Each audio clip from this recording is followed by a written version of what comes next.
नमस्कार। यूरोप जाने का सपना बहुत से नेपाली देखते हैं और इस सपने की पहली सीढ़ी अक्सर होती है रोमानिया में वेयरहाउस की नौकरी। पर ऐसा क्यों है? आज हम इसी सपने के पीछे की जो हकीकत है उस पर से पर्दा उठाएंगे। देखिए, नेपाल में हर तरफ इन नौकरियों के विज्ञापन भरे पड़े हैं और हर विज्ञापन एक बेहतर भविष्य का वादा करता है। लेकिन सवाल ये है कि क्या ये वादा हमेशा पूरा होता है? चलिए, इस चमक दमक के पीछे की असलियत को जरा करीब से देखते हैं। जरा सोचिए, एक नए देश में कोई हो और उसके पास इतने भी पैसे ना हो कि वो अपने फोन में एक छोटा सा रिचार्ज करा सके। ये कहानी दो नेपाली भाइयों की है और उनकी ये छोटी सी लगने वाली मुश्किल असल में एक बहुत बड़ी समस्या की तरफ इशारा करती है। तो चलिए अब सीधे मुद्दे पर आते हैं।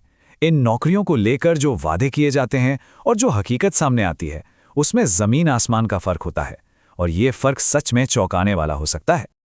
उन दो भाइयों को एजेंसी ने क्या सपना दिखाया था कि 3,500 रॉन सैलरी मिलेगी, साथ में खाना रहना भी होगा। लेकिन रोमानिया पहुंचते ही सपना टूट गया।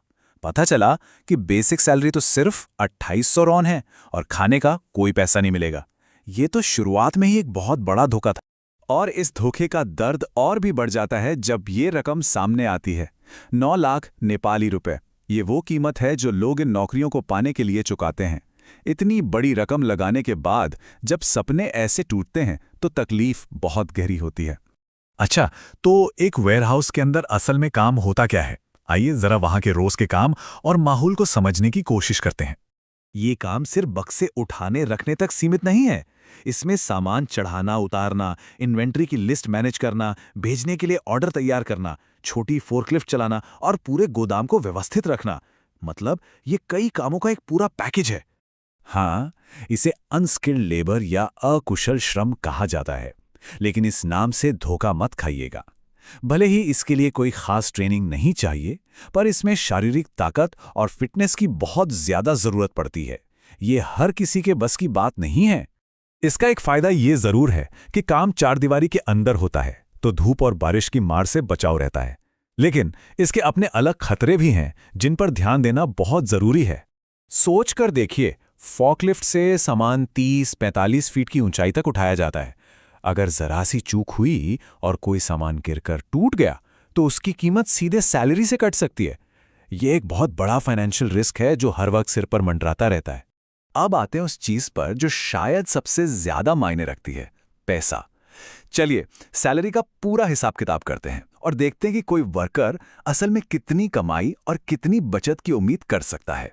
हालात कितने खराब हो सकते हैं, इसे समझने के लिए उन दो भाइयों की कहानी पर वापस चलते हैं। उनके आंकड़े एक बहुत ही कड़वी सच्चाई को सामने रखते हैं। उनकी बेसिक सैलरी थी 2,800 रॉन। खाने के लिए मिले सिर्फ 300 रॉन, यानी कुल मिलाकर 3,100 रॉन। सारे खर्चे निकालने के बाद महीने में मुश्किल से 70 से 80 हजार नेपाली रुपए की बचत हो रही थी। सोचिए, 9 लाख रुपए लगाने के बाद इतनी मामूली बचत। लेकिन हाँ, ये समझना भी जरूरी है कि ये हर किसी की कहानी नहीं है। ये एक सबसे खराब स्थिति का उदाहरण है। ज्यादातर लोगों के लिए एक सामान्य और थोड़ी बेहतर सैलरी रेंज होती है। ये चार्ट देखिए, ये पूरी कहानी साफ कर देता है। सबसे नीचे है उन दो भाइयों की कमाई, लगभग 80,000। बीच में है आम हकीकत, यानी लगभग 1 लाख की बचत। और सबसे ऊपर है वो सुनहरा सपना जो एजेंसियां दिखाती हैं, 1,25,000 या उससे भी कहीं ज्यादा। अब एक बहुत आम सलाह की बात करते हैं जो अक्सर दी जाती है, बस कॉन्ट्रैक्ट को ध्यान से पढ़ लेना। सुनने में तो बहुत आसान लगता है, पर क्या ये वाकई इतना आसान है? सवाल उठता है कि क्या कोई वर्कर एक गलत कॉन्ट्रैक्ट पर साइन करने से मना नहीं कर सकता? कहने को तो हाँ, बिल्कुल कर सकता है, लेकिन असलियत में यह लगभग नामुमकिन हो जाता है। जरा उस स्थिति की कल्पना कीजिए, किसी के सामने 7 पन्नों का कॉन्ट्रैक्ट रखा है जो मुश्किल अंग्रेजी में लिखा है। उस पर तुरंत साइन करने का दबाव बनाया जा रहा है।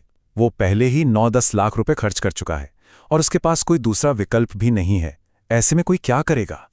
जैसा कि एक व्यक्ति ने कहा, साइन करो या घर वापस जाओ। 10 लाख चुकाने के बाद क्या कोई रास्ता बचता है? ये एक ऐसी स्थिति है जहां इंसान खुद को पूरी तरह से फंसा हुआ और बेबस महसूस करता है। तो इन सब समस्याओं को जानने के बाद समाधान क्या है?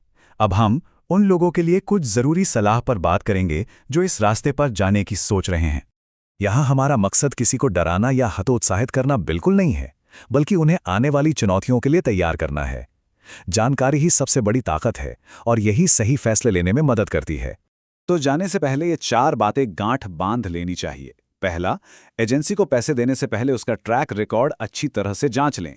दूसरा, मेहनत वाले काम के लिए खुद को शारीरिक रूप से तैयार करें। तीसरा, मानसिक रूप से मजबूत बनें। और चौथा, विज्ञापनों में दिखाए गए नंबर पर नहीं, बल्कि असली कमाई की संभावना को समझें। कुल मिलाकर संदेश बहुत सीधा और साफ है।